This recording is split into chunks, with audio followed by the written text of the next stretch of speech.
So I wanted to welcome everyone. Thank you for letting them in, Deb. And I'm excited to start. And Mona and I were catching up because we have seen each other the past few years in Palm Springs, and we've had great fun. So we were wishing we were together there again. But alas, we're happy to be here on this platform. Yes. Yes. Yes.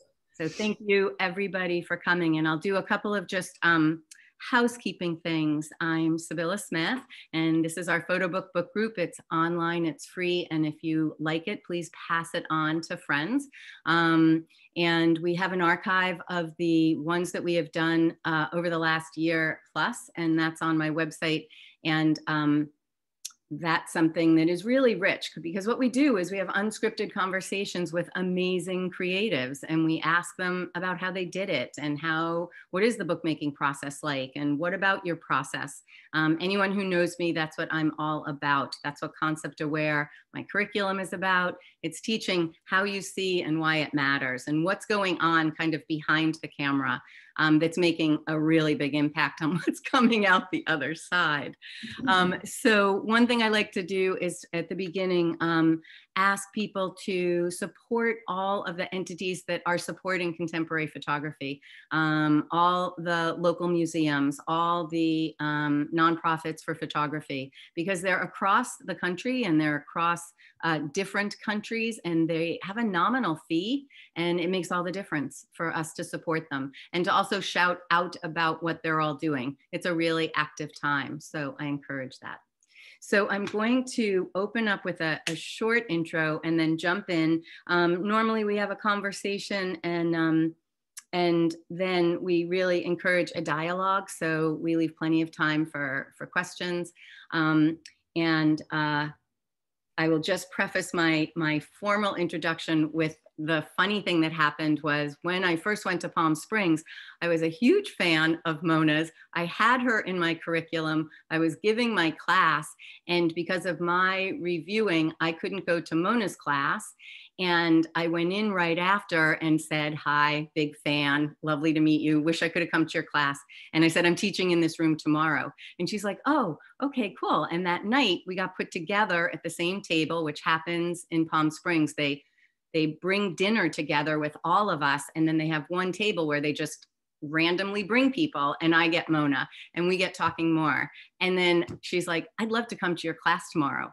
That was so frightening. It was like, wait a minute, like, okay, I'm really glad that you're interested, but now I'm hoping you like what I say. So anyway, we hit it off. And then the years after, we've also had lots of fun in Palm Springs. So that's my informal introduction, but here I will start with a little bit more of a formal one. So Mona, you are born in Brazil of German parents, and you studied in the United States, and you found your way to California. And I think of you as multicultural and actually not pinned to a specific location, but actually being in a few, in your European roots, in your Brazilian roots. You speak several languages, you're represented globally, and your subject is the human form. But as we will discuss and as we unpack this, it is such an expansive exploration. And basically you use the form, in my words, as your medium. And what you're actually doing is just tremendously expansive. And I haven't even had coffee today, and I had this synergy happen between what I was doing for research and this morning have it all come together. So I'm going to be laying down some like heavy interpretations, but I think it'll all be fun and it'll all be light. And we are going to go move over to, I have a PDF with some of the images from the book works, and also some of the quotes that I just wanted to bounce off of, but we'll get there in a second. So I wanted to say that your technique and your subject and your purpose have just continually strengthened, and it's beautiful to watch how you intertwine them, and there's this thread that just gets clearer and stronger through all of it. And I feel like work is such a celebration of that, because it really gets it and it really amplifies it. I think of you like a biodiverse place that you take from so many sources. And that's what makes it rich. You know, you don't limit, and you also are willing to deal with the elements that get thrown at you. You know, it's not a controlling sense. It's like really about moving with what your core questions are. But I feel like you are so clear at what they are that it's a beautiful thing to see. And in this book, they talk about your work being a longing of our spiritual interconnectivity as humans. And that's what I think this morning was like, this big like light bulb of all the pieces coming together and thinking over the days of how much you do that. So I wanted to say that the time you put into understanding and relating to your subject is almost like you enter a dance, and that you bring an openness and a reciprocity. And there is both empathy and intimacy. And in my words, you marry light, subject, nature, and created structures. And you create a monastic sensibility that has this pensiveness to it. And you get the sense that there, for me, and I think this is why you are so widely admired, is there's something transcendent. And I think with all the thinking this morning, I got to a little bit more of it. So this is my last of what I'm going to say. I began thinking how you're a chemist and that you're waiting for the elements to settle. And then you capture this place where, in essence, the relationship between the body, mind, our emotions synthesize and become one. And you capture it and you give it to us and we reflect. Like that, I think, is the power of what's going on. And you do it with nature in the same, you place us in nature. And I think of the animal body, like the poet Mary Oliver talks of our beings as our animal bodies. And you are taking nature, you're taking our animal body, you're taking other creatures, and you're making that same relationship where it's like, okay, this is all interconnected. And I think, you know, you'll talk about this in some of the quotes. I think I grasped it. You're very aware that this is fleeting. Like this is nothing stays, like nothing. And that fleetingness is a beauty you have to hold in the same place as really the tragedy that it's like, it's all ephemeral. It's not going to be here forever.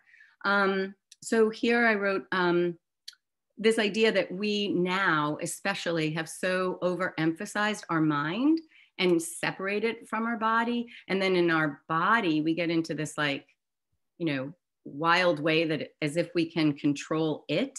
And it's interesting that we're in this time where we literally, the city of Denver just announced they have a state of emergency of mental health for kids from middle school to high school. We are so medicated against emotions. So here's this huge separation that we're actually living out that you see beyond. And I'll say two things before we jump over and let you have a moment. I found this in your biography, bibliography, fabulous. I'm really happy to see this.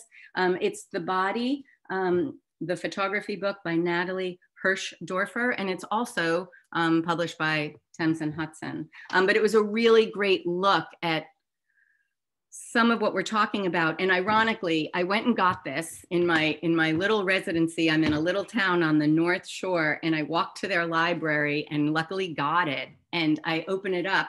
You are the first image in the book. The first, I'm like, okay, synchronicity or what? And you're not, ironically, it doesn't, your title isn't here until the very end. It wasn't credited to you, but then she does do more. Your work is in here and she credits all of it ultimately. But I just thought that was a real funny thing to see. And the last thing I'm going to say is what Natalie said, which is she talked about your work like this, and this is a quote. Her, meaning you, Mona, her question focused inevitably on the physicality of the body. Can photography really illuminate the mind? I think with you, yes. So let's open it up there. I'm gonna share my screen. Welcome, Mona. Thank you for making time in your crazy ass schedule. I'm so happy to be here, Sybylla. And like the moment that we met each other, I really wanted to go to your class because even listening to you, of course you're talking about me, I'm going to enjoy it, but listening to you, you just put new words into things. And I think that all photographers work alone mostly. I mean, you can have assistants here and there whenever needed, or you can, you know, figure something out, or reach out to your group of colleagues. But mostly, I think we are alone. And it's so nice to be part of your community and listen and see that how you respond to the work. For me, those are the little moments where I see that maybe it is working, all those seeds that we plant out there. Yeah. It was interesting that you and I were talking, and we talked about planting an apple tree and how to like get through what we have all been through over the last year and a half. And interestingly, one of the things that I think comes out is you are part of that generation of seeding ideas, like almost for us, thank goodness, you're reseeding the idea that this interconnectivity is actually the real deal, right? Yeah. That's actually what we need to lean into. Let me share my screen and find my, oh, I love this. I always have it at the very last, and I have to go to full screen. So what I did just here in terms of what we're looking at is pull from the book here and there and throw in some quotes. And this does go back to the beginning for you. And I had a question for you because in the book I learned, I think Elizabeth Avedon is on our call, and I think it was in the interview where I learned that you were studying with Mario Cravo Neto, and that he brought you into the dark room, and somehow you have to tell us, like, this dark room was in a tree? Yes. Okay, wait, what? Well, in Brazil, I grew up in Brazil, in São Paulo, and I really I came to the US, I went to Ohio State, and it was actually at Ohio State that I saw the library, the arts library, where they have photography and where they had all these photography art books. In the past, photography was like National Geographic or Vogue magazine. And I was not really exposed to the fact that photography is art. And in the US, looking at the books, looking at Edward Weston book, or actually even the librarian even took me behind the library in this area where everything was temperature controlled, and where you had the real amazing portfolios and amazing books, and the first sewn together book by Ruth Bernhard or something like that. And I just couldn't contain myself. I had to jump into it. I realized I wasted too much time. I always had this wish to be in the arts. I knew I didn't want to be a painter. I'm too restless to be a painter. But I always enjoyed history, art history. And I was like, there must be a way that I can bring art history to this vast medium of photography, because I felt that I was coming late into this. And so when I went back to Brazil, I didn't really study with Cravo Neto. Like, I met him and I was influenced by him. But when I came back to Brazil already after my first year in the US, I came back and I reached out to him. And I said, I really would like, because he's a very important fine art photographer in Brazil, working in the northeast of Brazil, with the body, figurative, at times nudes, at times not nudes, but he is working in an area of Brazil that was the beginning of the colonization in Brazil. So you have a lot of African influence, you have Portuguese influence, and you have Brazilian Indian influence, you have Dutch influence. It's like a very, there's a cultural synchronicity in that area. And I wanted to see what he's doing, and went to see him, and he said, come on over, we can talk, and spend some time with him. So during the time that I spent with him, I will never forget the first day when I entered his place. Is a little bit outside of Salvador. So you fly into the city called Salvador. And then he said, oh, this is the place that you can stay. I stayed at a bed and breakfast with a friend of his that owned it. They had a mango tree outside. I mean, it's incredible. Those stories are just, it's a different world. It was pre-emailing, right? So this is like a phone call or a telegram. then he gave me his address, which was outside of São Paulo. I took a taxi and went there. There was a big gate and it was kind of far away. It was this area where the roads are a little bit like just dirt roads. And I rang the doorbell, the gate opened, and behind the gate, because it was a bit of a larger property, it had a lot of foliage. And there was this boy, I would say maybe 17, 18, picking up all the leaves and making a big mountain of leaves. And then what they do there, they kind of put that on fire. That's how they disperse it. Mm-hmm. So it was kind of just starting the fire and it had this gray cloud all over. You had this person that was putting the leaves together, which I recognize as being in his work. Mm-hmm. And I just kind of went through it. And then he said hello. And he said, come, let's have a coffee at the terrace outside of my darkroom. And I said, okay, let's do that. And we went, and then suddenly he's guiding me into this tree because he had studied in the US, but when he came back to Brazil, he decided to do his darkroom in this huge tree. Like now you need to imagine it's like a rubber tree. Wow. So it's a really, really big tree. Inside the darkroom, suspended on this tree, of course, he had Epson printers, he had scanners, he had computer, he had everything was there for him. He had the means to make it work, but it was just like a transportation in time, but also honestly almost physicality. Like I was entering a different time and space, and it was amazing. Yeah. Well, that's wild. I wonder, is it still there? I don't know, but well, he passed away. Yeah. His son, Christian Caravoneto, is still around. I think is around. He has representation in New York. I think he travels between Paris, New York, and Brazil. Mm-hmm.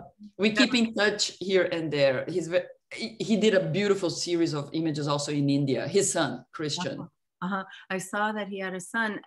What's interesting, I think, is it is like you went in another world. I mean, my American association is like, okay, now I just went blank. Dorothy in Kansas. What am I talking about?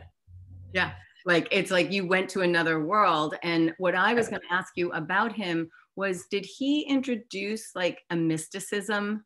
Yeah. So his body of work was about understanding the human. He was very much into the humanities, and I think it was very important for me early on to to be attracted to his works because he's a photographer. But once I met him, I realized he's a humanist.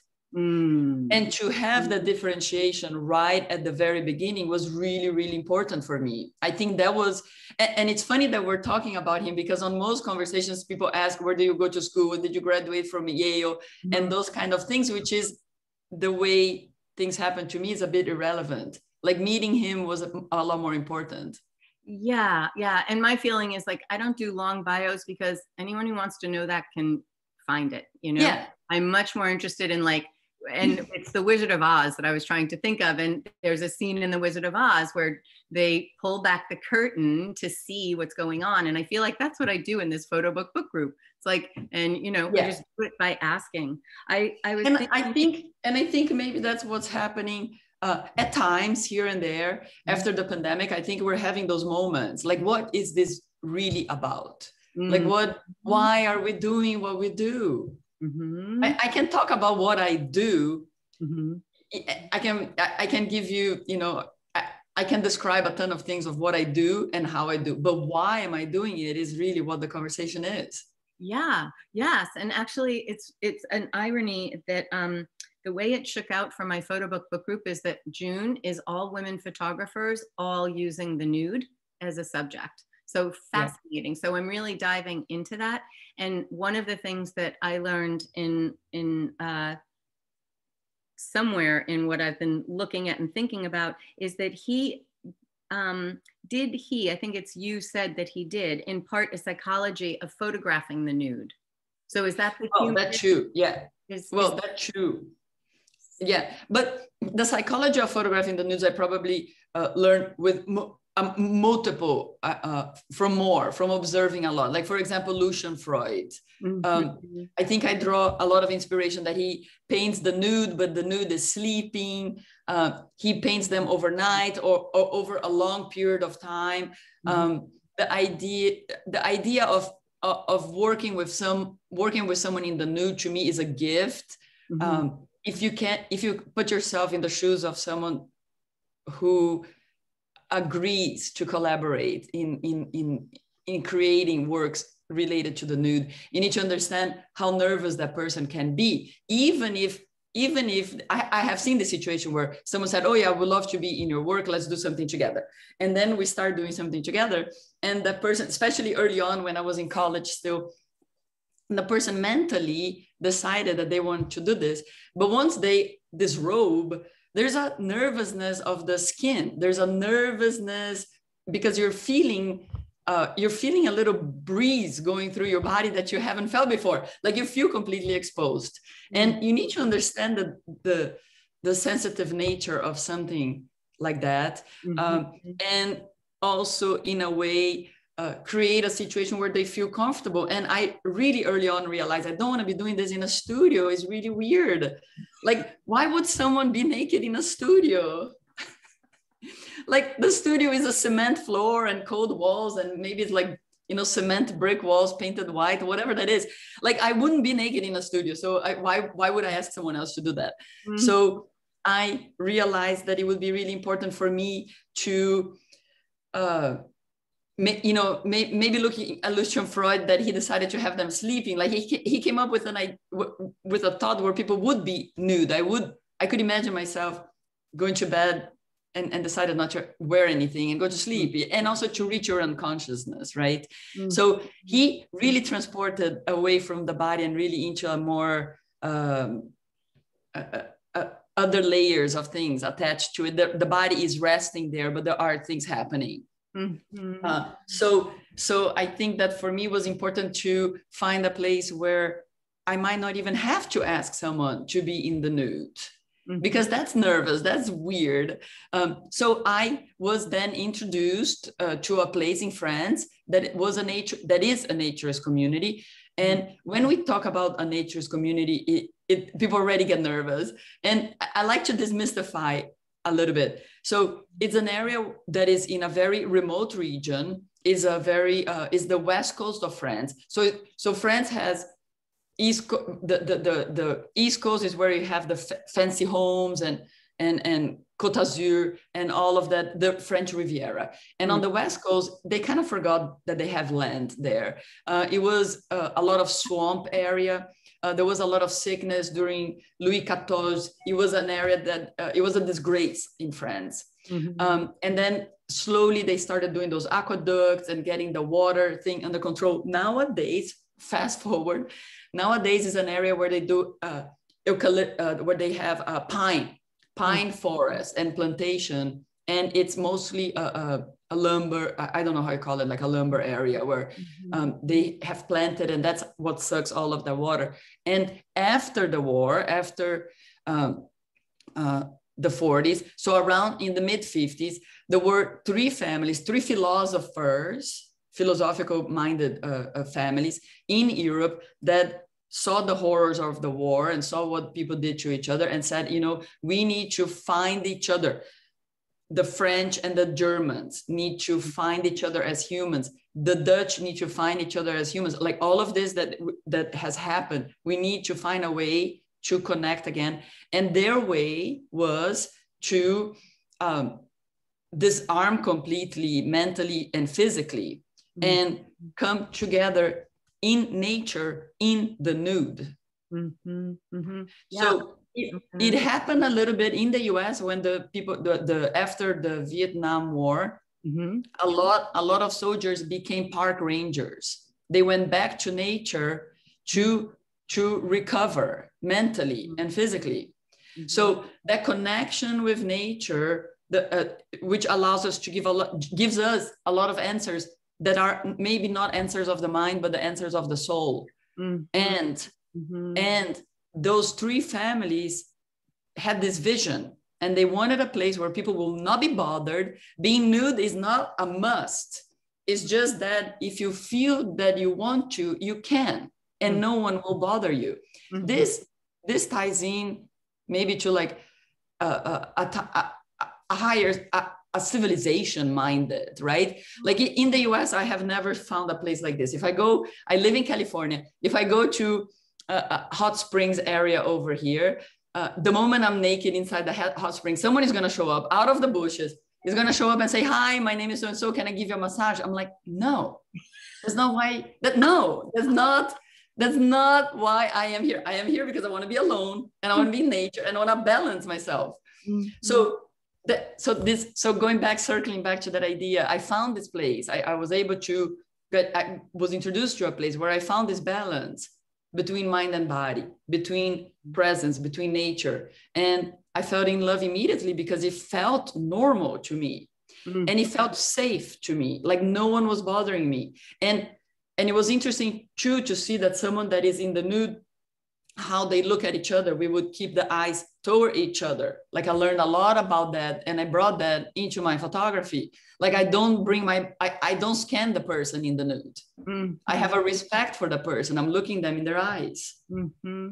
Yeah. My soul is exposed to theirs and we are communicating and we're respecting each other on the eye level. Mm-hmm. Mm-hmm. Yeah, that was was it your friend that introduced you to it, Philip, or did you find it? No, there was, I had some family. I have a little bit of my aunt, the sister of my mom, had spent time in this place. It's the oldest naturist place in Europe. Wow. There's a couple of them. Then I went there with an American friend. And then while I was there, my first friend inside the camp was Philip. And that's the person I started photographing. Okay. I got it. And I'm just going to refer because it was so challenging to just select a few images.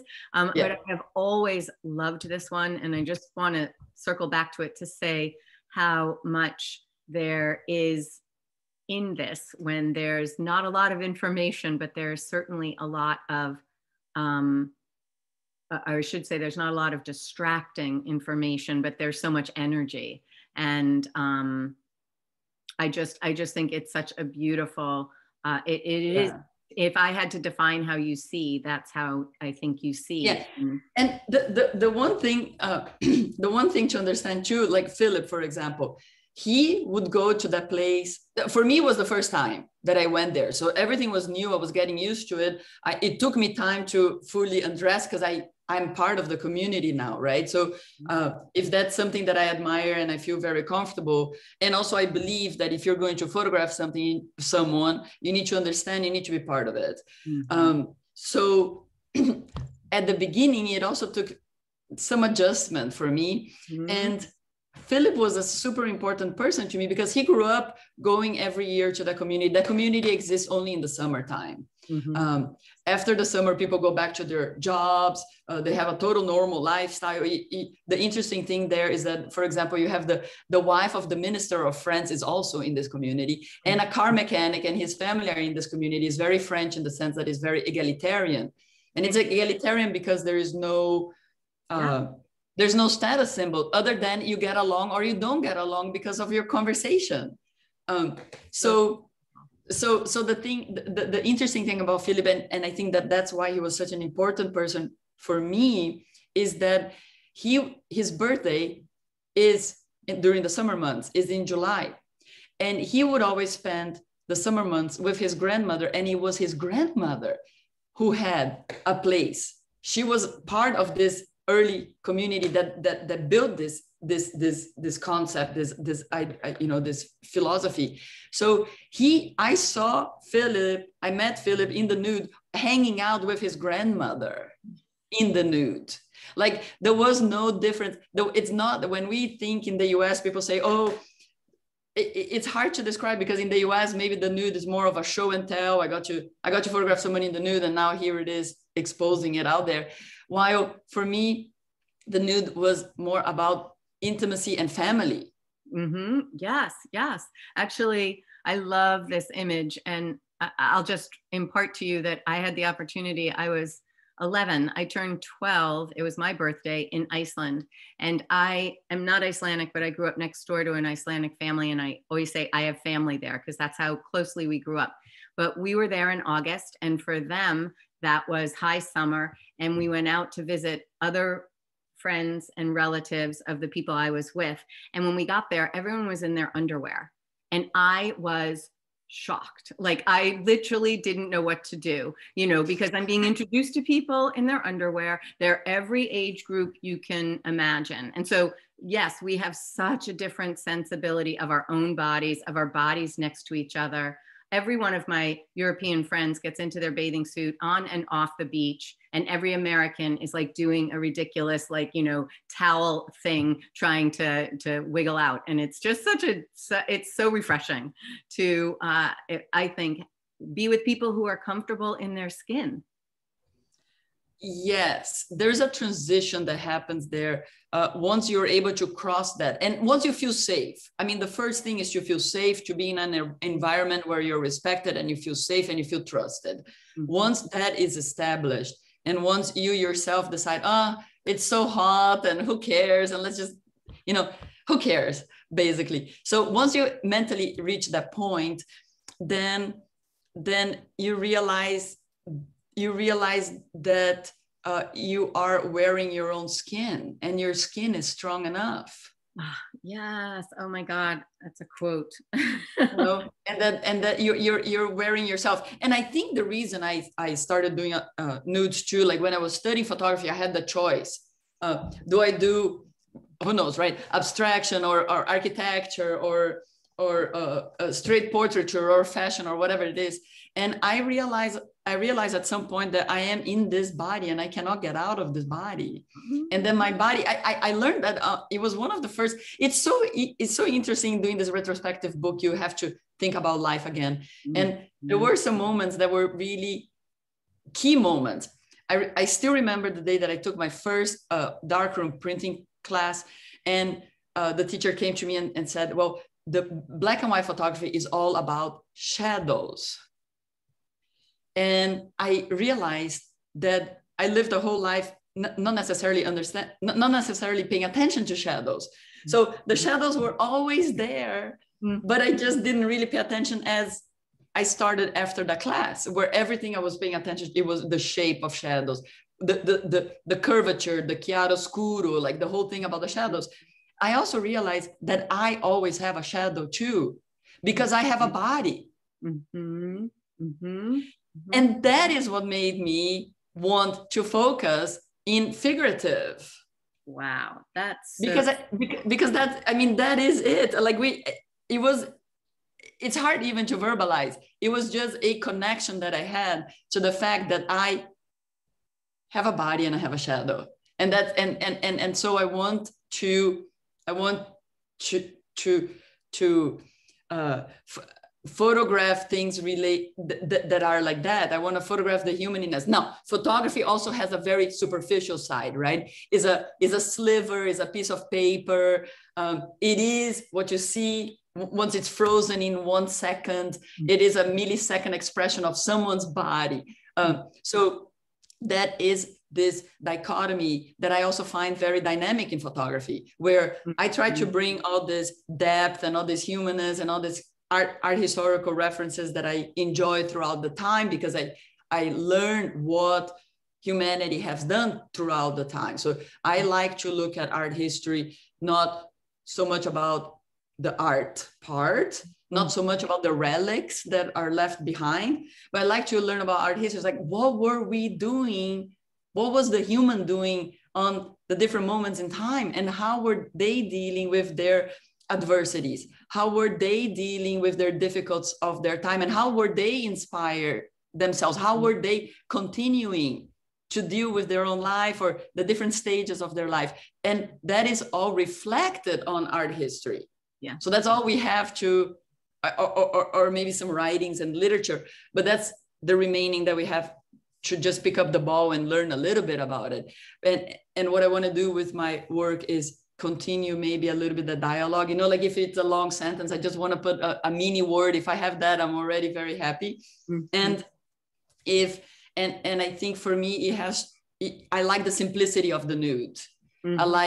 I like the elemental sense of it. It is what it is us here. And how do we talk about it? And how do we present ourselves? Mm-hmm. And it's interesting, two things, is the last point that you made being that you look at art history to find out how we as a human race dealt with the other things that are going on.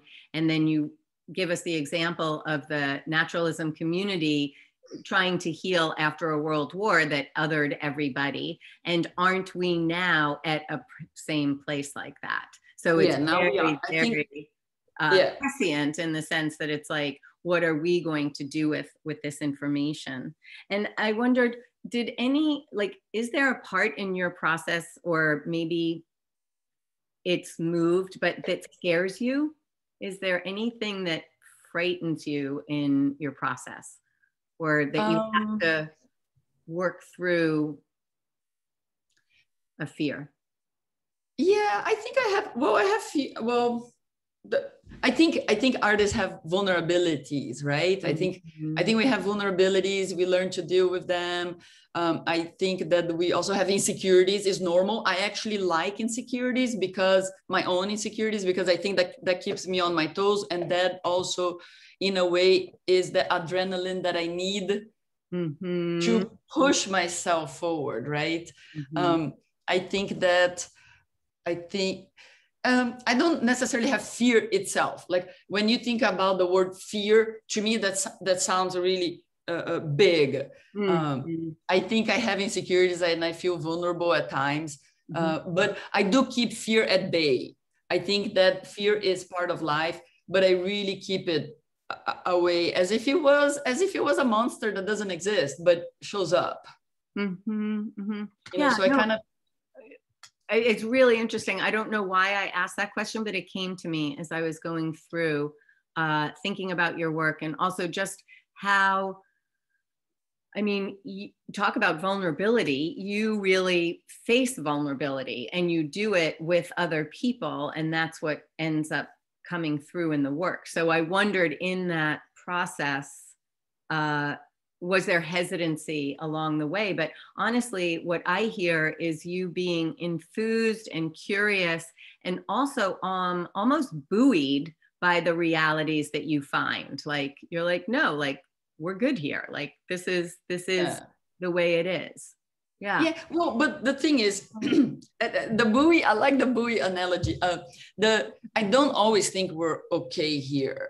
I think I do see reality, and I do, I think that humanity has a long history of pain, and that long history in the past and in the future will always be there. And but I did make a choice where I don't want to propagate pain. Yes, and I made a choice because because I grew up in a people like to say it's a second world country or whatever, developing country. So I have seen a lot of things. I have traveled quite a lot. That pain is a human pain that manifests itself in different ways. But you could label, you could put names to certain moments in time, but that pain is a universal pain. And I have wonderful friends and colleagues that is their moment. They want to photograph photojournalism. They want or like that conversation between Picasso and Matisse, where Picasso did the Guernica because he wanted to address the moment, the horrors of the Franco dictatorship. And Matisse, to my understanding of Matisse was very much aware of the time and of what was happening. But I always think when I see it's escaping now, the beautiful, the water lilies, that he painted, when you're in front of one of those, there's no way. I'm firm of it. The same way that you're in front of Guernica and you feel the impact of that, as much as you have seen Guernica in school books and in slides and whatever it is, when you're in front of it, you get the impact of it. And when you're in front of Monet's paintings, I had this moment where I think he was praying, because those kala lilies around and round and over, like mantras, over and over. And that was his way of dealing with pain. Mm-hmm, mm-hmm. I mean, that's my interpretation. But when you're in front of it, that's what was resonating from it. So different people deal with that in different ways. And I think that my way of dealing with it is to highlight that, to bring up who the good side, or who we can be, to bring hope into my visual language, and to bring the fact that, you know, the word evidence in my first book, maybe the evidence that we can be, that things can be good, that we have the power in us to make it better. Mm-hmm. Mm-hmm. Yeah. Well, and what I love is so interesting. When I love how you interpreted when I said we're good here, which all I meant was literally in a photo session, and love. Sorry.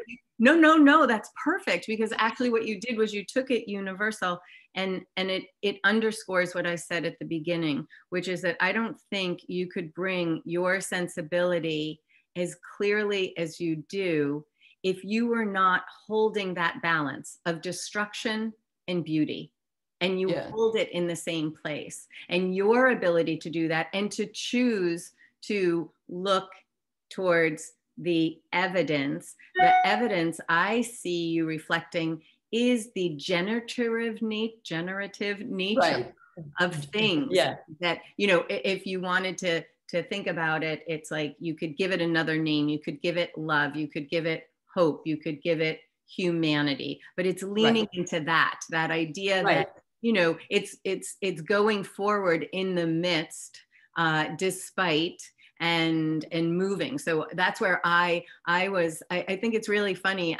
I don't know why that question came to me, but in asking it, you are clarifying that your position is one of real 360 vision. Both you see yourself historically, you see yourself as being able to impact the future. You are very aware of your corporal engagement, but you're focusing on the interconnectivity that goes beyond all of what we can see. Yeah, and also in that idea that the word that you bring up, regenerative, right? I don't know if we're saying the word correctly. That's all right. I can't say it myself. Regenerative. But in that, like it needs energy, right? Yes. To circle. And so what I want my influence to be a positive influence. Yes. And to be a positive force forward. Yes. And to highlight maybe something that you know, to lift up a bit. Yes. Well, and it's interesting because that's what I'm saying, that I had this big aha as all the pieces came together, and work really allowed that, right? Like if we were in my studio, I have bushes and succulents, like I could pull other books, but this idea that you bring it together here is where I feel the beauty is. It magnifies the strength of the thread that you're describing now, which is your particular vision, your experience, and your choice. And that interconnectivity, that biodiversity, that regenerativity, and the connection. I mean, I think we all get how much you make us think of interconnectivity, but you do it between us and ourselves. Then you do it between us and our environment, like man-made, or meaning that it's made of substances like mirrors or concrete or whatever. Right.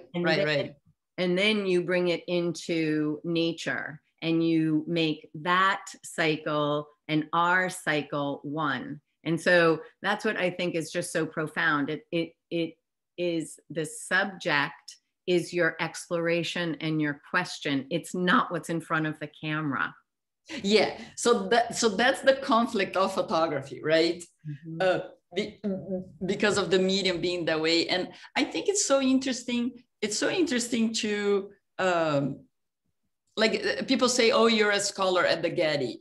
There's the Getty Research Institute here in Los Angeles, which is a huge source of arts and humanities library. Mm-hmm. There's two in the U.S. There's the National Gallery in Washington D.C. and then the Getty Research Institute here. And people say, so what are you doing there? And I said, well, I'm learning about life. When you're a teenager and you don't know how you feel and you have all this, your hormones are kicking in and you're about to kiss for the first time or whatever it is, like you're growing and you're a teenager and you find solace in music. Those songs that they explain about love in the songs, or they say, oh, it's been 9 hours or 10 days or whatever. You listen to Sinead O'Connor, or you listen to the Beatles, and they, yes, you also listen to your parents and your family, but it is in the songs as a teenager that you get the clues of how you yourself feel and how you put words into those feelings. I remember writing down, right, the lyrics of certain songs. And I remember learning how to express myself with how they were expressing themselves. And I think that is a little bit what happens with me in photography, where my life is really, really kind of big and I have a million questions, and I bring some of it in the photography. Mm-hmm. But there are, like when I go to the Research Institute, I'm as if I was going to, like, a record playing place or so. Like, here I'm just looking at things and I'm learning about it. Some of it is inspiration that transfers to my photography, but all of it transfers to me. Mm-hmm. Mm-hmm. Yeah, I think that you mentioned that too, that you really intermingle your life and your art. And, yeah, I think, yeah. And you couldn't, yeah, I mean, go ahead. Yeah, I cannot even think. I cannot even think, what I would be doing. People ask, if you weren't doing this, what would you be doing it? And for the longest time, I never had an answer. And of course, in your 20s and 30s, you don't even know if it's going to work out. And every year, I think it's my last year. And it was so great. Everyone supported me, the galleries, the publishers, the collectors. I'm so thankful. And now it's going to be over. Like every year, I guess circling back, Sybylla, to that idea of fear. Maybe that is a fear, that all of this at some point, it's gone. Mm-hmm. But that's also maybe a fear that you need to work with, right? Mm-hmm. And to push yourself and try different things and not to do the same and explore and engage further in your own discourse. But I think that the now in my life, or I would say maybe from mid-30s on, mm-hmm. I realized that photography is part of my life. Now, if for some moment I lose my arms and I can no longer do photography or whatever it is, I would still find something related to humanities to do. Mm-hmm. Yeah, I mean, it was interesting because when you were describing that, it's like, I don't feel, it's as if the fluidity with which you allow ideas and experiences to move through you are what you bring to the creating of an image, and that you can't separate it, and you haven't separated it, which I think is what's so, I think you imbue it. It's funny, it brings me to when I've listened to you as the book came out and you did other interviews. I forget which one it was, but when you said that when you have the experience, when you know you've gotten what you're looking for or whatever, is you levitate. And you talked about levitating in front of other art, which you are inspired by other art. And I always talk about punctum.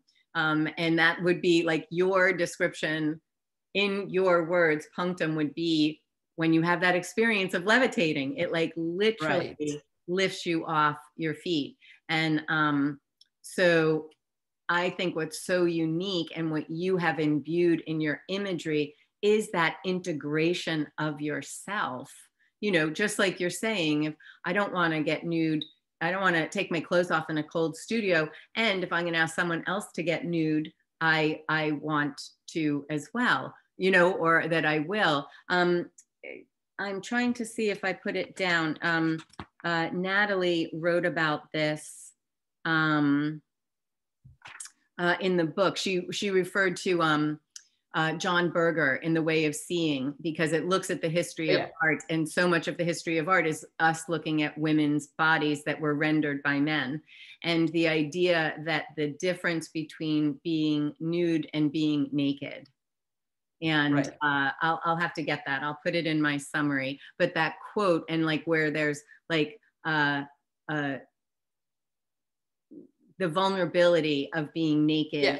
Well, I think that idea was that, and this has been revised over time. It's like something that people constantly have that conversation, and has been, and it has changed recently yet again. Mm-hmm. But the way, when I was going to school and when I was reading Berger, and when I was going through those notions, mm-hmm. that idea that naked is like overly exposed, or that you don't have control of the situation, or that you feel naked.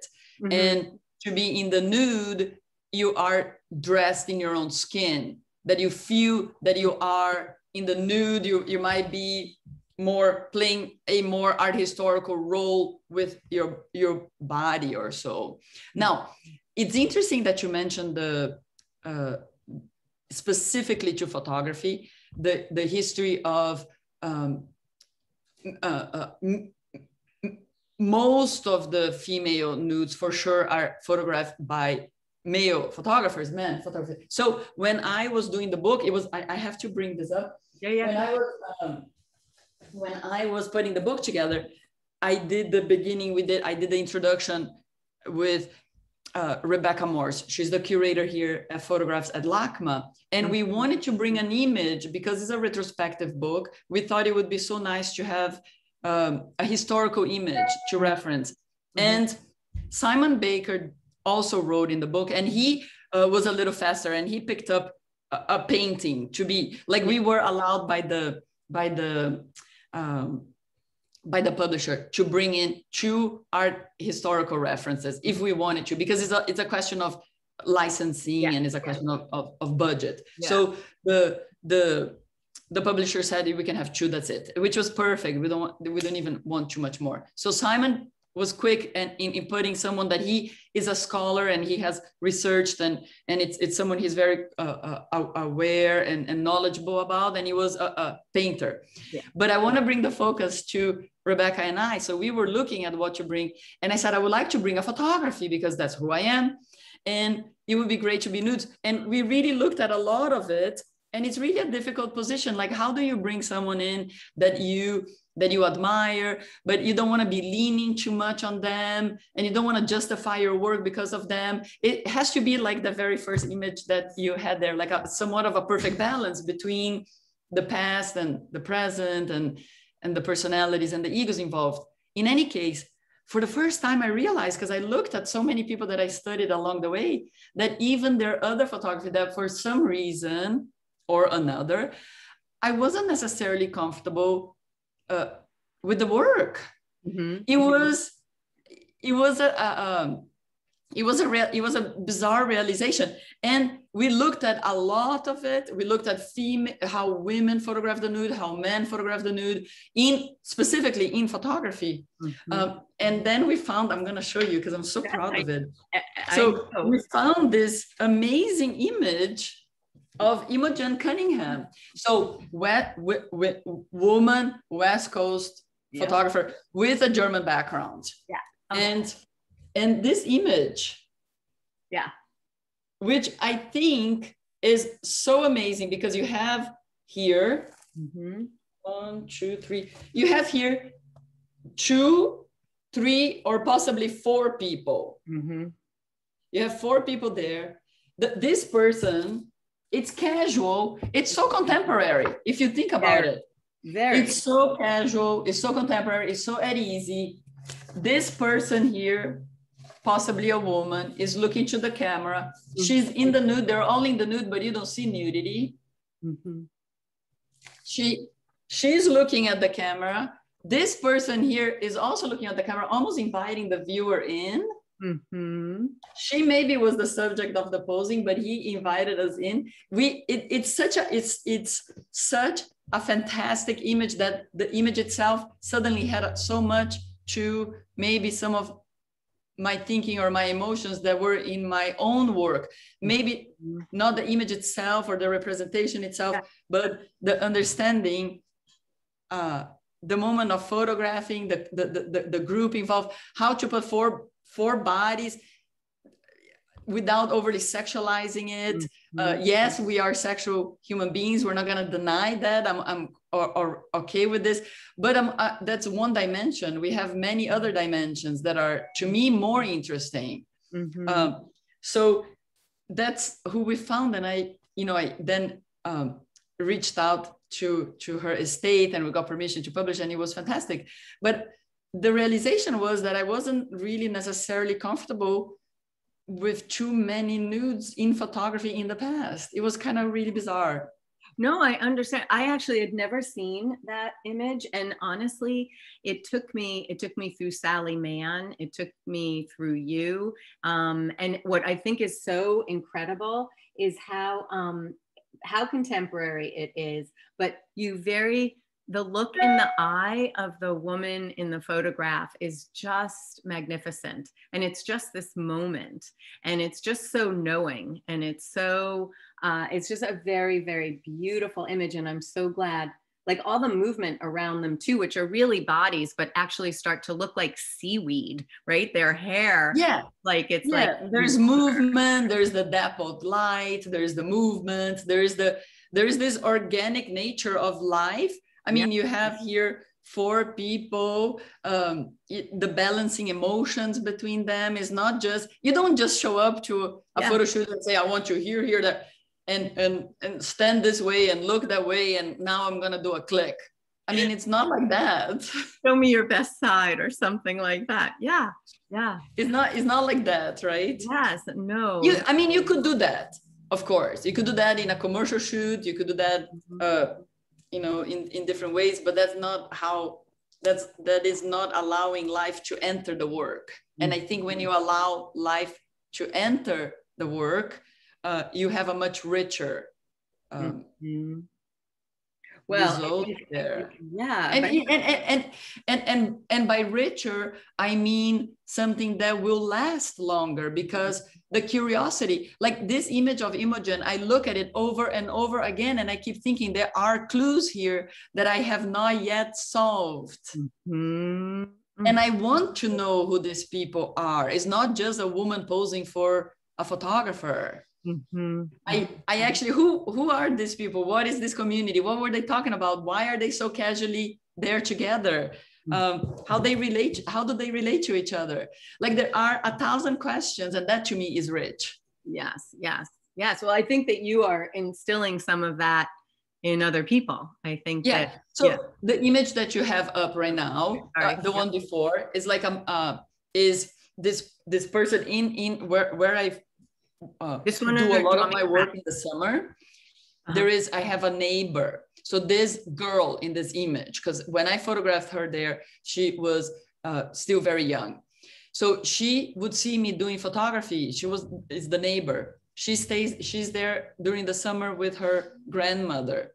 Her grandmother is a very important person for me, because she is someone that helps me out a lot with multiple things in France. In any case, Diane is her name. Diane would always come and look. And her grandma came to me and said, Mona, Diane is very young, and she's looking at you doing all of your work. Because I work very openly. People come and go. I don't like to work behind doors. Like, I don't want to be in a studio. I want to be out and open. And people that collaborate, if they want to bring their cousin, their parents, if they want to bring the boyfriend or girlfriend or whatever it is to hang out, or the sister to see what's going on, I want that to be very open and transparent. So that's what it is. So the aunt would come and go, and Colette said, and the grandmother would come and say, I see her wanting to be part of it. And I said, well, she's too young. We can't do that. And then she said, yeah, but she wants it and we don't have anything against it. And I said, yeah, but still, like, it's too young. And then at the end of that time, her mother came to pick her up, and I got introduced to the mother. The mother's name is Aude. And when I saw Aude, I realized that Diane and Aude have exactly the same, really bright eyes. Now, that's when they came to me and they said they would like to do a portrait together. And I said, well, what if we do it? Like, we need to think about this. We can't just have gratuitous nudity out there. So we need to understand the age. We need to understand the emotion. And also we need to understand, who are you? How do you relate to each other? So in this case, the reason why I actually, many times I photograph and I give photos to the people I photograph, and I might not publish it. And then, so the reason why I ended up bringing it into the published book is because I thought that we entered a place of metaphor with this image, because it's almost as if it was the same person in different moments in time. So the mother she has the image of her mother in herself as much younger. And this is how Diane will look as she ages. Mm-hmm. Mm-hmm. And to me, it's just fascinating. And the bridge is their eye, because they have exactly the same super clear, bright eye. Mm-hmm. Mm-hmm. And of course, I wanted the mother to be guarding the daughter, so that is, so it's also important to understand some people, like some places, or some, some places like France, for example, they're very open to working with the art. To work with an artist in France is seen at times, not always, but at times, as being something really nice, something that you're engaging with an artist it's seen as something very interesting. Like, now, if I tell you the truth, in Brazil, working with an artist is like working with a crazy person. So you have this cultural differences, but the reason why I do go back to France with my figurative work is because there is a certain acceptance, and there's a certain civility and a certain respect to it that makes my work easier. Mm-hmm. You can see absolutely that freedom. Yes. So now this image here was photographed here in the Mojave Desert, where I did, because I was in Los Angeles for quite some time. I also wanted to not just go to France. I have gone to Brazil to photograph as a mature professional. How do you go back to your roots? How do you go back to the place where you had a wonderful childhood, but that you abandoned or you left it? So how do you go back there, and how do you reinterpret? So that was the native work, some of the Brazilian work. And then this was a work that I wanted to do here outside of Los Angeles in the Mojave Desert, where was kind of hard for me to like the desert at first. I come from a place that is like a lot of foliage and tropical. I suddenly going to the desert for me was like, but there's nothing here. and it was a learning experience. And then I realized that there's a lot there. And I realized that being alone in the desert, that bareness of the desert is something that is part of how I think. And I found myself, I found a part of me in the desert that I just didn't know. And I also think that I like this quote, that in the desert, you see the universe above you, but it's also a place where you learn about the universe within you. So that isolation is really something interesting. And I did a whole series. I did Private, and I did She Disappeared in that area here in the Mojave Desert. Two very different series. One a lot more introspective. Private is a lot more as if it was a whispering, and I think Private, I was addressing more of an abandoning of spirituality that I saw around this area, while at She Disappeared into Complete Silence, that was maybe coming out of Private into something more hopeful, more about light itself, and the refracted figure in that light. Is that reflected in your own journey? Is that something you were aware of at the time, like that private was a little bit more of an introspection for you? Yeah. Well, yes. I think that it felt like that. I think when you're going through a series, I think the basic idea, right? You are expressing yourself. So at that moment in time, I think I was still kind of very much trying to understand my own spirituality, where I stand, who I am. Am I open to A, B, or C? There are a couple of versions. Who am I? Who am I in all of this? But also I am in this environment, and what is this environment? So private was around 2012, and I was already experiencing some abandoning here in this region, right? So it's also the time where you would remember that series on TV, Breaking Bad. Breaking Bad was happening at the same time, and I was still kind of trying to end. I'm mentioning Breaking Bad because that's just like the pop culture and the moment in time in America, I guess. But I think it is because then there is an image in this book too that has that like a little flag, and the little flag is on the side. And I felt that people were not taking care of themselves or their unity, or I felt that I felt that the social fabric was kind of thinning. And there was not something really binding, bringing people together. I started feeling what's happening, I think now. I started feeling that in 2012. Yeah. And that's what private was all about. Private was about this falling apart of things. Well, the very thread that you have used your work to illuminate was getting obscured and getting stretched, not being fed.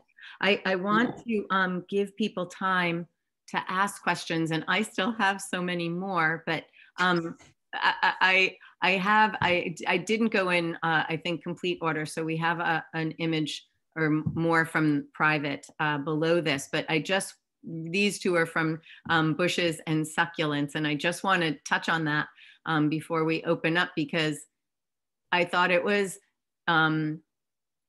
beautiful, and I thought it was bold, this choice. And I'm also interested in the solarization, like how, what's inspired you? Bushes and succulents happened a little bit around 2018. I think I started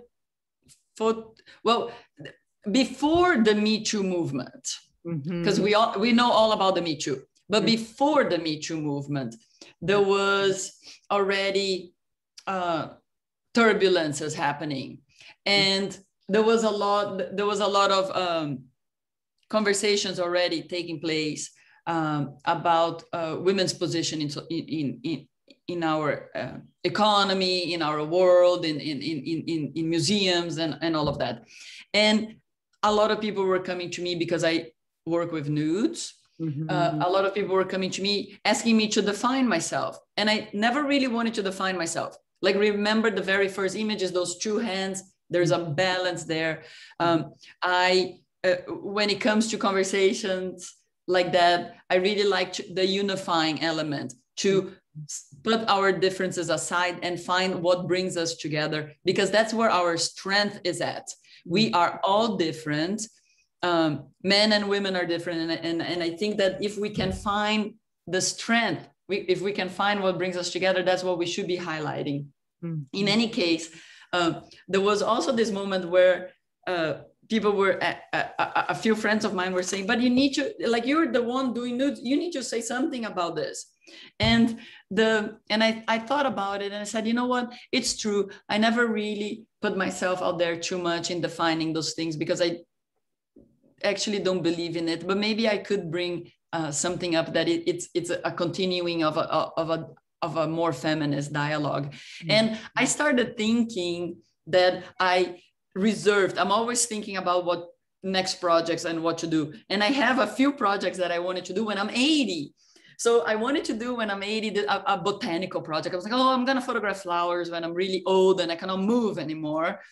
And then suddenly around 2017, I realized, wait a second, maybe I can bring this project to now. Maybe I can do it now. And maybe I can bring my own twist to it. And it would be my first botanical, and it would be bushes and succulents. And so because it's that comment, and because it brings up that dialogue and I wanted the bush, and also in our culture, because of too much nudity online, because of overexposure, is a moment where there's a tendency for people no longer to have bushes. Mm-hmm. So I wanted to bring that idea that I wanted to push it forward, those thoughts. So it's not just about photographing bushes and succulents, it's about the confusion that you create with it. First of all, it's about that idea of botanicals being reserved for women doing illustrations on some artwork that will be in the kitchen. So first of all, it's about bringing that out of that element. Second is to address women that paved the way so that I can be who I am today, and hopefully I will inspire others along the way. So I wanted to address people like Lee Miller or George O'Keeffe. For example, George O'Keeffe, when she painted the flowers in New Mexico, she made those huge paintings. We all know that flowers are the sexual parts of the plant. But at that time, she never, ever voiced that. She thought that she would be censored and reprimanded. And when Stiglitz and when people would come to her studio and they saw the flowers for the first time, the gallery and people that supported her work, they said, wow, these are amazing, but you're not gonna exhibit them, are you? Because it was maybe too edgy, maybe too referential, maybe too had all those innuendos that would that made people uncomfortable. And she went ahead with it, but she went ahead with it in silence. And I don't have to. I can say this is an innuendo. This I'm sure the plants are the ones where that offer a lot more innuendos about women, and then the bushes is more of a reference to Auguste Colbert. You know, he had the painting "The Origin of the World," and it's in the Musée d'Orsay in Paris. And he painted a woman just this segment, the segment of the origin. So I wanted to highlight that as well. Sorry. And he painted a little bit more exposed, partially open, and I am not okay with the way he did it. I myself feel it's too much. So all of the images of the women that I did, it's highlighting the origin, it's highlighting, I didn't want it to be a full nude. I didn't want it to be about necessarily the identity. I wanted it to be about the origin. Yeah. And I wanted to reference maybe Lee Miller, because Man Ray is very much known for solarization. But now the scholars know that it was an accident. Lee Miller was the muse. She would also work with him. She was a photographer on her own. And she was working on the darkroom. She had a little accident with the light, and solarization happened. So it's really, then of course, Man Ray took over because he had a very commercial, very successful studio in Paris and in New York. He had enough resources to do as much as he wanted. But the thing is, it was Lee Miller that had that little accident. And I wanted to address that. I wanted to look back in history and make sure that we that we credit everyone involved. Good. So I photograph women. It was this, funny enough, was done in a studio. It was done here in Los Angeles. And I reached out to women. I explained to them my concept. I said, it will not be gratuitous. I don't want to overexpose anyone. The idea is to confuse, because the nudes, you don't get to see too much because it's blocked by the bush. Mm-hmm. And it is in the plants that you see a lot more. Mm-hmm. So it was also an idea of Trump Doyle. And the book, the way we did the book, we did in a very almost Victorian, addressing that, almost Victorian in terms, none of my books have nudes in the cover. So it's the plant, we chose the succulent to be on the cover. And then the book has this wonderful feel that, hold on. The book has this wonderful feel that it is, hold on, it is always. So for example, we have it, you have those decisions are important because it tells how the artist, what's the real intention of someone is. So the succulents were printed large in the page and more contemporary looking. And then the bushes were printed smaller, more delicate.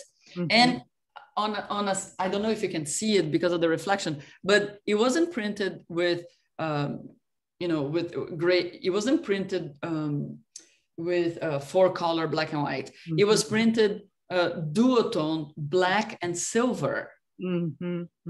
So when you look at them, there's something like really distinguished and respectful about it. And the whole book is like bushes and succulents, and they're all on the right side page, nothing on the left side, which is a very conservative book design. So we kind of wanted to bring all those elements. That's so wonderful. And those elements, that's exactly what I'm interested in terms of concept aware. The subtitle is Elements of the Creative Practice, because the elements that you just brought out, those decision-making choices that layer your concept, like you took one after the other and played with it. I have so many more questions, but I want to make sure that we give people time. So I'm going to say, Deb, if I haven't looked at the chat, if anyone has a question in the chat, and I think we have a group where if anyone wants to unmute and ask the question, and I have probably 4 more slides, so I will slide through those as we let the audience ask their questions.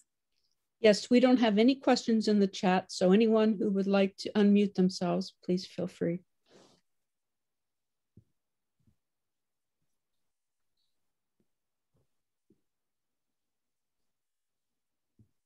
I just highlighted the quotes that stood out to me. Working with Darius was really interesting too, because he had spent a lot of time. So Darius is the, I think the title is International Head of Photographs at Christie's. So he understands photography all over the world. He has a very knowledgeable person. And earlier on, when we were all in our 20s, I met him in the desert because he used to work for a gallery in New Mexico. And it was interesting for me to circle back to him and say, Darius, would you write something? Because you and I have an understanding of the desert that this could be the moment for you to write something for the book. And all the writers that working together, we would meet and we would have a back and forth conversation. And Darius, when I approached him, he's like, I got it. and then he disappeared. And then when he came back, he sent the text, and he sent the text to me, but together to everyone at Thames and Hudson. And what happened is that, sometimes you like to have a conversation or you adjust a few things before you send it out. But with Darius, there was this incredible thing where when I'm collaborating with a writer, it's really a one-on-one conversation between the writer and me. But he sent to a very corporate, a very big publishing house, and they all meet. And when they meet on a conference table and they all sit together. And in this case, because we're a pandemic, they were not on a conference table, but nonetheless, they were in a Zoom session all together and they all read it. And then they got back to me, Andrew Seniger got back to me and he said, Mona, it was the first time that everyone on the table or on the Zoom agreed 100% with the text. Yeah. It's really, I mean, it's a parallel text. It's not necessarily about my work, which I like the people looking at my work to have their own conclusions and to make their own associations depending on where they are in their lives. And it's like a novel. I like that, to open up and bloom in their own minds. I don't want anyone telling them what to see, but and that's why I think his text is interesting, where he makes parallels that crisscross a bit with the work, but that lives on its own. So read the text if you guys get the book.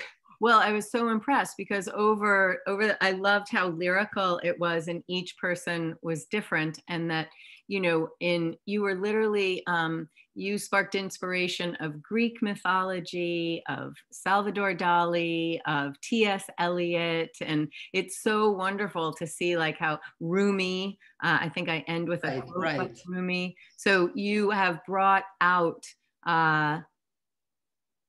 you know, definitely if you ever needed confirmation of your planting something that is has the heritage of seeds of art history, you are seeing it like a cultural history. So I think that your desire to keep the sentence going or add to it has happened, because the interpretations are literally stitching your work to those that have stood the test of time, which is what you're talking about too, that when you do the, when you were talking about working with the nudes, when you were saying allow life to enter the work and how that is lasting. And I think that's what any reference that someone had from other cultural, whether painter, writers, has that lasting impact too. Yeah, but I saw like this happened too, where we were able to have these conversations also with Elizabeth Evadon, who I see here with us. So Elizabeth and I know each other for a long time, and I wanted to do the interview with her. I approached her and I said, and it was these things like, oh my God, we know each other for so long. We have had interviews along the way. Should we, like initially we thought, let's just kind of put things together and see where it goes. But then because of the pandemic and because of knowing her for so long, we were able, and we had more time to really have such more deeper conversations than ever before. We thought that we knew each other from before because we had so much contact along the way. But then during last year, we had such much deeper conversations, and that was brought into the interview. And I think that in a way, I'm very grateful in a bizarre way for the pandemic, just because it gave us more time. Mm-hmm. Mm-hmm. Yeah, well, it made a lot. Yes, I think it instigated reflection on so many levels. And I just want to ask, because did someone start to ask a question? Yes, we have a question regarding the models that Mona chooses. How does she pick them? There seems to be a homogeny of body types, at least amongst the images shown today.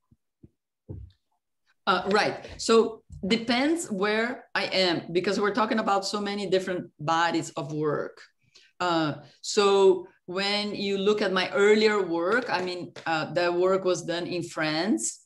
The work was done, let's just say, I don't remember exactly the dates, but let's just say between 1998 or so until, let's just say 2005, 2006. I was younger, the people I photographed were younger, and the people that, and it was Europeans, I mean, France. So I had a group of people to photograph that were a mixture of French, Dutch, and German. So that was it. When you look at the work that I did in Brazil, I wanted to photograph people. My intent was to photograph people that could, I was gone from Brazil for more than 20 years. And I had a question inside of me, who would have been my friends if I had stayed? So in asking myself that, I went back and I looked for people that could have been my friends if I had stayed in Brazil, and also people that would like this is part of native, and also people that would have been with me or would like to participate. So there is a tendency for people that want to participate in collaborating in the nude, more often than not are people that are comfortable in their bodies. More often than not are people, I don't choose people, right? I don't do a casting. I don't tell a casting director, I'm looking for this body type and this age range. I meet people, I talk to them, and in talking, they might say, oh, I would like to be part of your work. I could see myself collaborating with you. And I like to think that we find each other. So I find a creative person, and I'm also a creative person, and we want to do something together. So yes, there's a tendency that maybe someone that feels more comfortable with themselves is more spontaneous about being in the nude. But early on, you also saw, in terms of ethnic background in Brazil, I have a different variation. I have a Brazilian. So for example, this person, her name is Marina. She is a mixture of Portuguese, in Brazilian Indian, which is called Tupi, and the Africans that came to the north of Brazil. Marina is from the north and had come to São Paulo. I photographed her in the southeast of Brazil. So I was able to photograph a mixture that is in the Brazilian ethnic background. I would not have found a Tupi Portuguese African person in France, where I photographed that earlier work, you see? So it's not so much about a list of what has to be in the work, it's more about the people that I meet along the way and naturally would like to be in my work. In the Bordeaux series, I was able to photograph a little bit more people that came in and around the city of Bordeaux, including the University of Bordeaux. Some of the people that I photographed were art students that were in the University of Bordeaux, and the University of Bordeaux is more based French, but they also have Muslim French, and they also have Algerian French. So you find that in my work in the Bordeaux series. And then the bushes and succulents, I had women from all ages and all ethnic backgrounds and all body types. It's just a matter of really opening those books and looking at it. Mm-hmm. But yes, early on, Sybylla showed the image of that older woman being held by the hands of her man leaning on him. Mm-hmm. And I have a whole series of elderly that I photograph. They liked being in the work. I find them to be really intriguing and important part of my work. And they enjoyed being part of it. And I always give prints to the people that I photograph. So all of that happened. But the moment also happened where I asked them, I went back to many of them. I photographed, I don't know, a whole series of more than 100 people. And when I went back, I never asked for permission for a model release in advance. I allowed the work to grow. They received the print. I double, triple check they're okay with things. And only then, even after I have done an edit, I say, may I use specifically this image to include in my work? And only then they can say yes or no to me. So in that sense, I'm not dictating much. I'm giving them complete power of saying at the end of it, say, I don't want it. And that happened to the elderly because I didn't realize when I was doing the work, they enjoyed the attention. They enjoyed being in the photo shoot. They enjoyed being in the collaboration. They understood my artistic intention. But none of us realized that the moment 1 or 2 years later, because I work very slow and I build up a series, 1 or 2 years later, when I went back and said, do I have your permission to include this portrait or that portrait? I have a choice of maybe 3 from everything that we photographed. Are you okay with these 3 choices? And only then we sat down for a moment and they realized, I didn't think I was going to tell you this, Mona. I am okay with it. But I didn't realize that my daughter is married to this family and they're very conservative.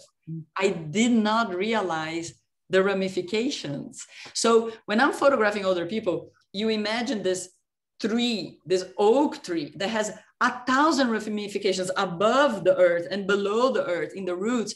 And they have 1,000 other concerns that I that never crossed our mind, even when we were free photographing and they enjoyed it, they themselves didn't realize. So I stopped the project for a moment, but I didn't stop because I didn't feel the beauty on the elderly or the older body. Mona, I think we have another question from Dawn. Yeah. Hi, yes. I'll just read what I wrote. That there's such a sense of presence, a mindful presence that infuses your work and how you live your life. And I just made me wonder if you actually have a formal meditation practice, or is that just how you've managed to, that is sort of a guiding force for you, how you're in every moment. Because there's this richness and this immediacy that, was really unique and resonant. So. Yeah, I got to photography because I'm restless, and that in a way has persisted in my life. So I want to do meditation. I want to have a moment for myself. I haven't been able to. I also have an 11-year-old son. I am doing too many things. I miss seeing my friends over the Mother's Day, for example. On Mother's Day, I invited 4 other families that don't have mother, who are friends with my friends, and I feel that I need to give or make their day a little better. So in doing so, I'm just sharing honestly my life. In doing so, I am busy preparing for them and doing things. Or Memorial Day, I wanted to see my friends for the first time again, and I wanted to invite them for barbecue. So I am someone that I feel that I like to give, and maybe that's my meditation. But in doing so much, I then don't have the moment for myself, which at times makes me, nervous, or at times I create my own chaos in a way, but I think that in chaos, I also find my creativity. But what I have done, and was very helpful in the last year, is that a lot of my friends had sent meditation podcasts to me that they recommend. And I wasn't able necessarily, my body is too busy. So I wasn't able to sit and listen. But what I did, which was fantastic, I had it on my iPhone and I would hike and listen.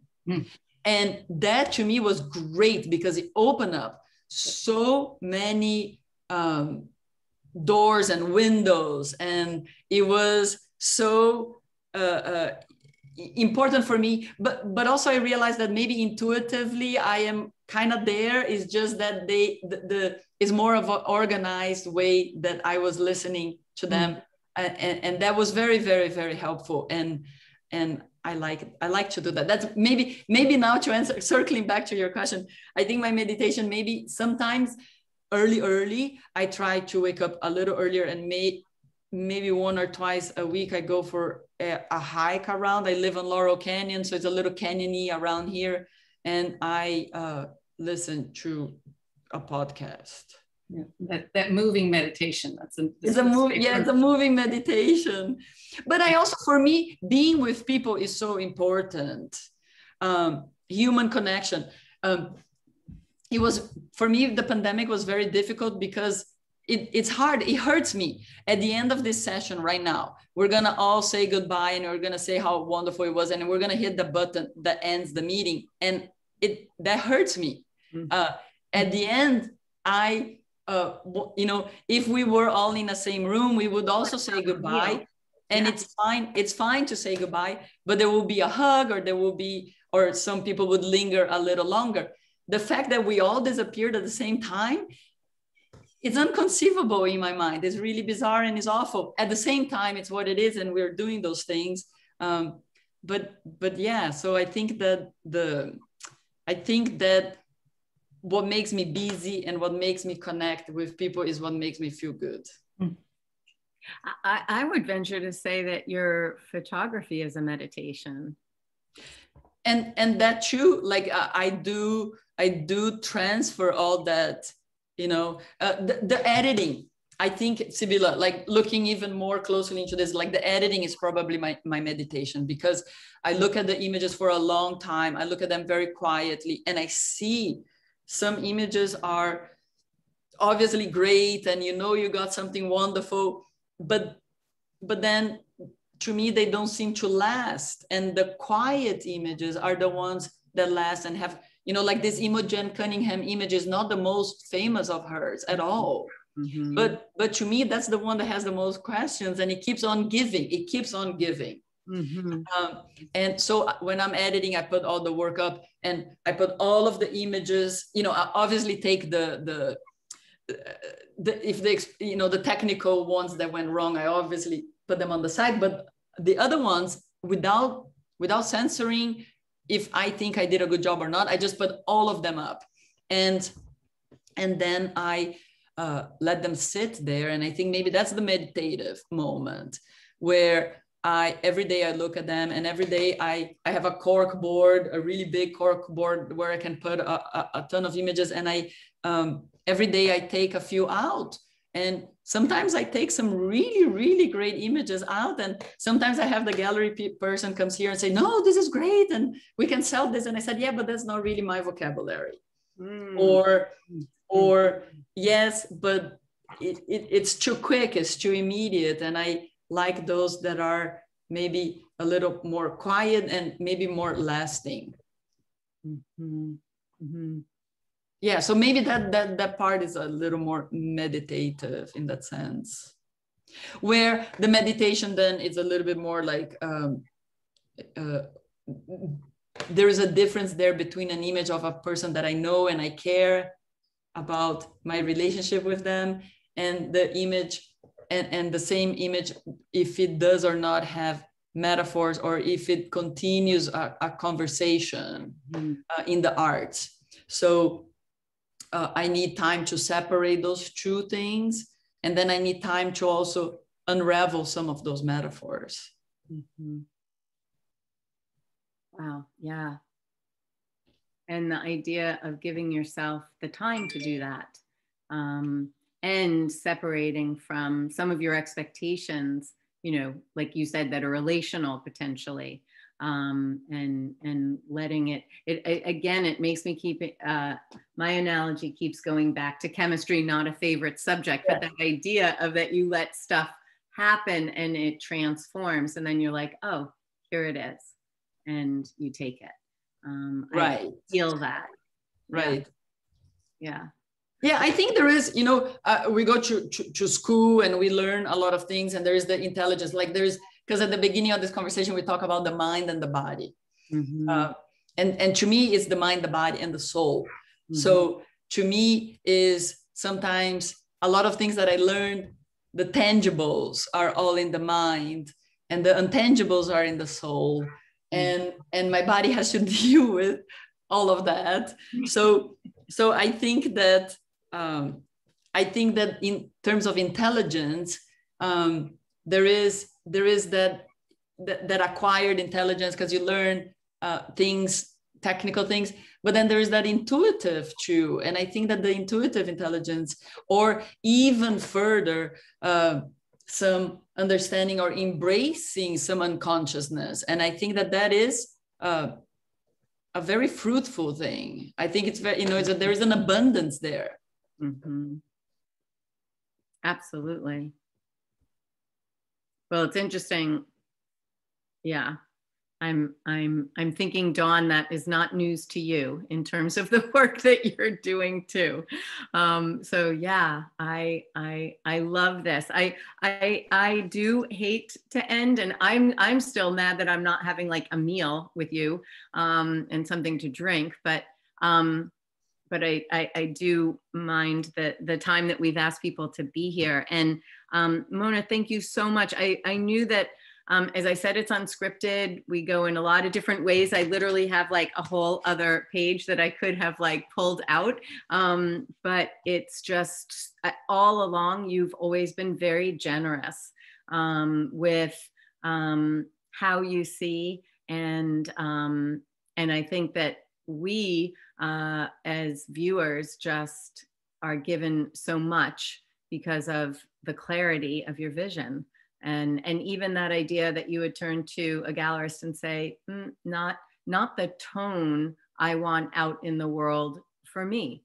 and owning. I mean, that is incredible. So I'm so glad you could share that with us. And what's really interesting, I wasn't planning on June being my month of diving into nudes, but I am big time. It makes me want to go to France. And I don't know if Rob Riaseco is still on the call, but he's someone who I think has been there with you. It's really interesting to think of ourselves in our own skin. Our next guest on the book group is Renee Jacobs, and she is a lesbian photographer American in France, doing work that is erotic. And what is that view? And then we turn to Jocelyn Lee, who did a monograph called Sovereign, and it's all women over 60. Talk about synergy and synchronicity. I don't know what landed me here, but it's really, and I'm interested.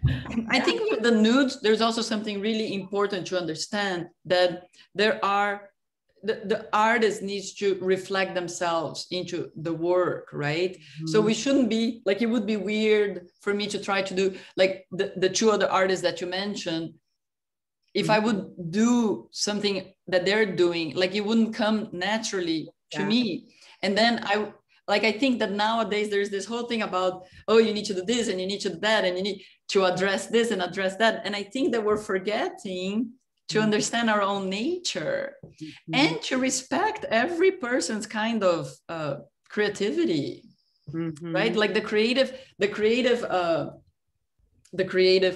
I like to say, sometimes I teach and I say, the creative energy is like a little bird inside of you. You want to take care of it.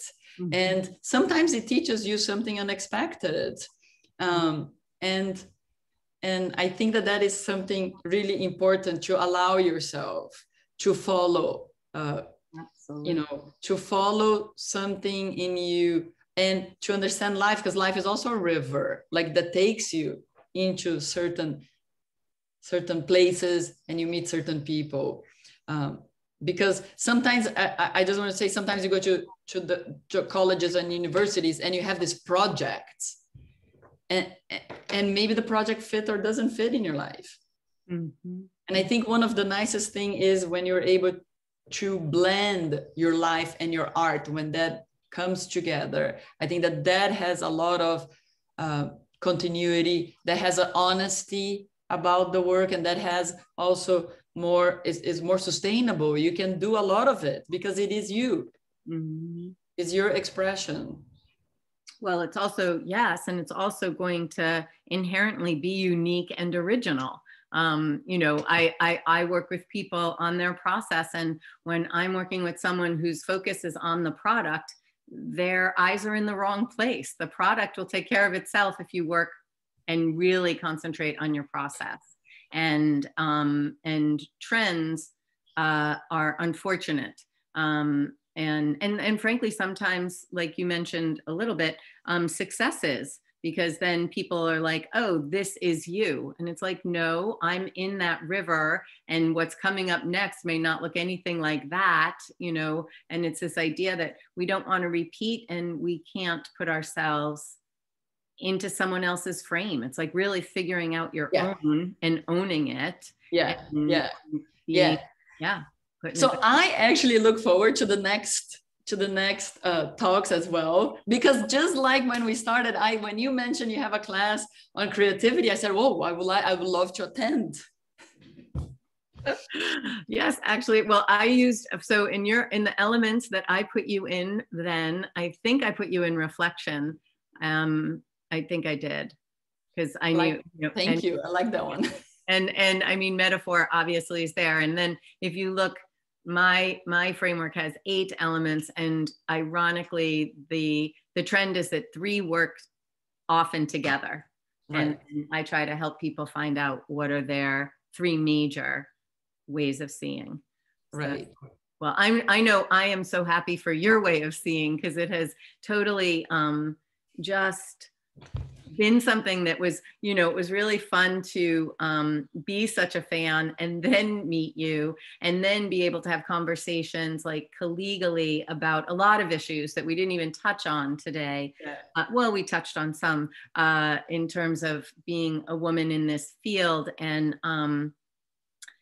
just, I think of your joie de vivre. It's like, I mean, I know that it's Brazil, Germany, and France, but you definitely picked up the, you know, you took the best of all of it from those cultures in terms of blending art and life. Right, right. I like to say, well, first of all, Sybylla, we'll continue. We will have many of these. We can have many of these in different angles and continue. Yeah. I have a feeling I would love to talk to you about everything. Yeah. But then I like to say, because of the Brazilian German background, that I'm like German during the week and Brazilian on the weekends. That's fantastic. I have to tell you, because you just made me think of this, but I share a birthday. My neighbor and I have the same birthday, literally 10 years apart. We were celebrating a particular one that ends in a 0. And we got crazy one Christmas, because it's in the summer, thinking about it. And we said, that's it. We're having a block party. And we did. And of course, what does he do? But he literally invited people from Brazil. We had a samba band, because my friend actually has a samba band. We closed our street and we had amazing a block party. It was hilarious. So yeah, when was that, Sybylla? That was, oh my God, it was a dozen years ago. Okay. I thought you were already samba out of the pandemic. No, but you know, it's really, no, it's not till the summer. Not yet. But you know what, now that you're making me think of it, a million years ago, I was actually in a samba band. Oh, you see, I catch some vibe there. So funny. It was actually all instrumental and it was all women. It's so funny. Nice. I hadn't thought about that. We were called the Batucada Bells. Oh yeah, the Batucada. Oh my, this is the Batucada series here. Played the tambourine. It's like I forgot, but I did. And in fact, I was in we played in Boston. I had moved here, and there's something called First Night on New Year's Eve, and our band was in First Night. And yeah. But you see, this realization that you just had now, when I was putting the retrospective book together, I was having those realizations just out of the blue of something that maybe at the time you didn't think that your repercussion group would have any micro influence in becoming this wonderful thing that you created now, where you bring people together and to talk about the arts. But it has had an impact. Yes. That's so fun. Just I hadn't put all of that together. Yeah. I am glad. I'm glad I sent some. I'm glad I presenced this moment here with you. Too. Thank you for reminding me of my Brazilian dot of That's so fun. So Mona, thank you so much. Okay. Thank everybody Thank you for having me and for having a chance to show my work to your audience, to all these wonderful people. And this is what I do. My tricks now, when I say goodbye, I immediately put some fun music on. There you go. Cool. Good. Do you have any Spotify lists? Did you make any? I haven't made a Spotify list. My husband is a composer, and my son, who is now 11, they kind of create all this kind of things. And Would you share one with us? Because we've done that with a lot of our artists. We've asked them, do they have a Spotify, or do they listen to particular music when they're working? I can share one with you for sure. It's very eclectic. That's fine. I love eclectic. And we have some really good Spotifys that have come out of everybody that we've talked to. So yeah. Okay, good. Cool. Good. All right. Thank you so much, everybody. Take care. Thank you. You're welcome. Thank you.